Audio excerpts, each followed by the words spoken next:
Hello everyone, एक बार फिर से आप सभी का स्वागत है। अपन जो ब्लड के क्वेश्चन जो सोल्व कर रहे थे, हमने आगे के क्वेश्चन अपन सोल्व करते हैं। इसमें आप आज का अपना जो पहला क्वेश्चन रहेगा, in which stage of erythropoiesis, यानी कि इरिथ्रोपोइसिस की कौन सी stage does a cytoplasm become polychromatic, जिसके अंदर साइटोप्लाज्म है वो पॉलीक्रोमेटिक हो जाता है। सबसे पहला रेटिकुलोसाइट स्टेज में हो जाता है, इंटरमीडिएट नॉर्मोब्लास्ट स्टेज में हो जाता है, अर्ली नॉर्मोब्लास्ट स्टेज में हो जाता है, या प्रो नॉर्मोब्लास्ट स्टेज में हो जाता है। तो इसका जो राइट आंसर अपना रहेगा वो है B option, intermediate normoblast stage में हो जाएगा। फिर अपन देखते हैं इसमें जो आरबीसी सिंथेसिस है उसकी जो इरिथ्रोपोइसिस की जो स्टेज है वो कितनी स्टेज होती है, 5 स्टेज में ये होता है। जिसके में क्या होता है, जो इमेच्योर जो आरबीसी है वो किस में कन्वर्ट होती है, मेच्योर आरबीसी में कन्वर्ट होती है। तो इसकी सबसे पहली जो फेज है वो है प्रो इरिथ्रोब्लास्ट, उसके बाद है बेसोफिलिक नॉर्मोब्लास्ट जिसको अपन अर्ली नॉर्मोब्लास्ट के नाम से जानते हैं, ये दूसरी स्टेज है। फिर इसकी तीसरी स्टेज होती है पॉलीक्रोमिक नॉर्मोब्लास्ट जिसको अपन इंटरमीडिएट नॉर्मोब्लास्ट के नाम से जानते हैं। इसी फेज के अंदर क्या होता है, हीमोग्लोबिन है वो स्टार्ट हो जाता है अपीयर होना।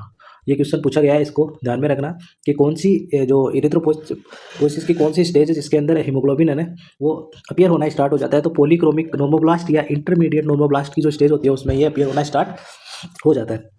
फिर नेक्स्ट अगली आपकी जो चौथी स्टेज है वो है ऑर्थोक्रोमेटिक नॉर्मोब्लास्ट या लेट नॉर्मोब्लास्ट।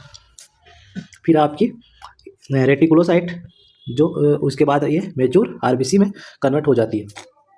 जब अर्ली नॉर्मोब्लास्ट डेवलप होता है इनटू इंटरमीडिएट नॉर्मोब्लास्ट, यानी कि अर्ली नॉर्मोब्लास्ट है वो डेवलप होकर इंटरमीडिएट नॉर्मोब्लास्ट में जाता है, तब सेल है ग्रे ग्रीन साइटोप्लाज्म। तब वो सेल में क्या होता है, ग्रे और ग्रीन कलर का साइटोप्लाज्म होता है। That result from the accumulation of haemoglobin, ये किसका रिजल्ट है, हीमोग्लोबिन के एक्यूमुलेशन होने के कारण ही ऐसा होता है। तो इसका जो आपका राइट आंसर जो हो जाएगा वो है इंटरमीडिएट नॉर्मोब्लास्ट स्टेज के अंदर ये होता है। फिर नेक्स्ट अगला क्वेश्चन अपन डिस्कशन करते हैं। अगला क्वेश्चन आपका रहेगा haemoglobin appear in which stage of erythropoiesis, यानी कि इरिथ्रोपोइसिस की कौन सी स्टेज के अंदर हीमोग्लोबिन है वो अपीयर होता है। अभी अपन ने देखा था इंटरमीडिएट नॉर्मोब्लास्ट स्टेज में होता है, अर्ली नॉर्मोब्लास्ट स्टेज में होता है, लेट नॉर्मोब्लास्ट स्टेज में होता है, रेटिकुलोसाइट स्टेज में होता है।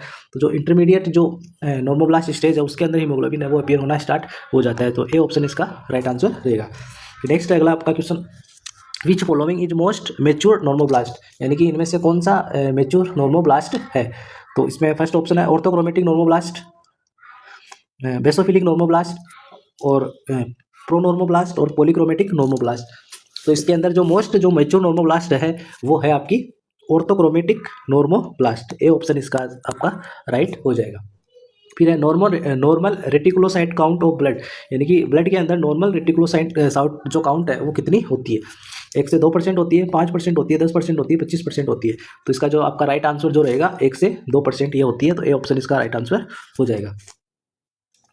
रेटिकुलोसाइट्स जो होती है, जो आरबीसी की जो लास्ट की जो इमेच्योर स्टेज होती है उसको अपन रेटिकुलोसाइट के नाम से जानते हैं, जो कि 1 से 2% होती है।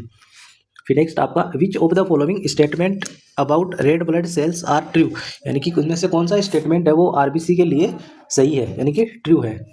तो दे हैव ए न्यूक्लियस, यानी कि आरबीसी में आरबीसी है उसमें न्यूक्लियस पाया जाता है। They have produced in the liver, यानी कि ये लीवर में प्रोड्यूस होती है। They contain haemoglobin for oxygen transport, यानी कि इसके अंदर हीमोग्लोबिन होता है ऑक्सीजन को ट्रांसपोर्ट के लिए। They have a life span of several year, यानी कि इनकी जो लाइफ स्पान है वो सेवरल ईयर्स में होती है।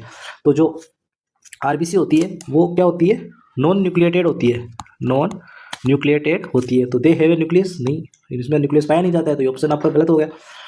दे are produce in the liver, नहीं बिल्कुल नहीं है, ये बोन मैरो में इसका प्रोडक्शन होता है।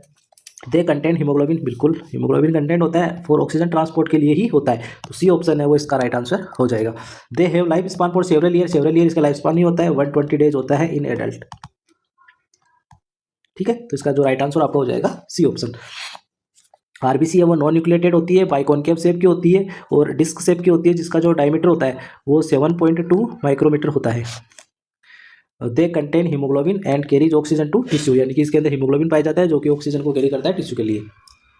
नेक्स्ट आपका अगला क्वेश्चन है the normal diameter of RBC is, यानी कि आरबीसी का नॉर्मल डायमीटर कितनी होती है।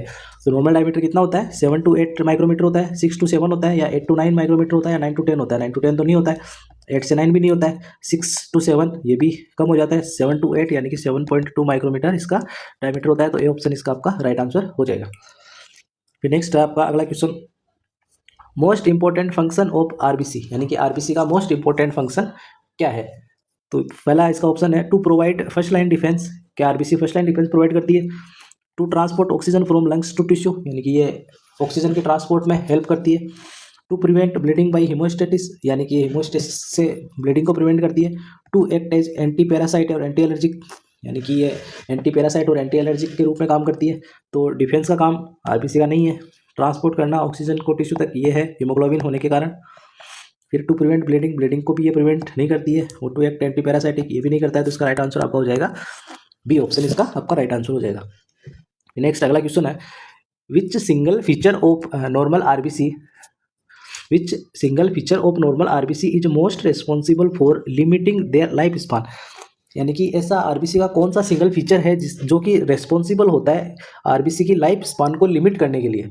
तो इसमें कौन सा होता है, लॉस ऑफ माइटोकॉन्ड्रिया, यानी कि इसमें माइटोकॉन्ड्रिया का नहीं होता है। Increase flexibility of cell membrane, यानी कि सेल मेम्ब्रेन की फ्लेक्सिबिलिटी इंक्रीज होती है, वो होता है। या रिडक्शन ऑफ एचबी आयन, यानी कि एचबी आयन का रिडक्शन। लैक ऑफ न्यूक्लियस, तो जो इसकी जो लाइफ स्पान को लिमिट करने का वाला जो के लिए जो रिस्पॉन्सिबल होता है ना, वो होता है लैक ऑफ न्यूक्लियस। तो डी ऑप्शन इसका राइट हो जाएगा। Absence of nucleus RBC live only about 120 days, यानी कि न्यूक्लियस की अब्सेंस के कारण ये इतने दिन ही रह पाती है। इसकी जो लाइफ स्पान है वो लिमिट हो जाती है, क्योंकि इसके अंदर क्या होता है कि जो न्यूक्लियस जो होता है, जो न्यूक्लियस होता है ना, वो इम्पोर्टेंट होता है सेल के लिए, इम्पोर्टेंट होता है सेल के लिए। क्यों? दे कंट्रोल, ये क्या करता है, कंट्रोल करता है। They control what substance are made in the cell, यानी कि क्या सब्सटेंस है वो सेल के अंदर बन रहा है, उसको ये कंट्रोल करता है।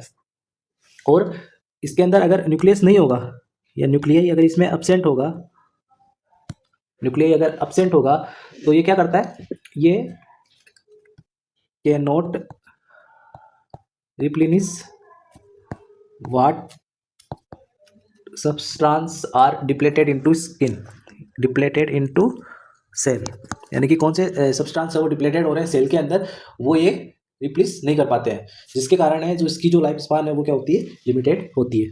ठीक है, आज अपन इतना ही डिस्कशन करेंगे। कल आगे की क्वेश्चन है वो आगे अपन कल के वीडियो में डिस्कशन करेंगे। तब तक के लिए थैंक यू।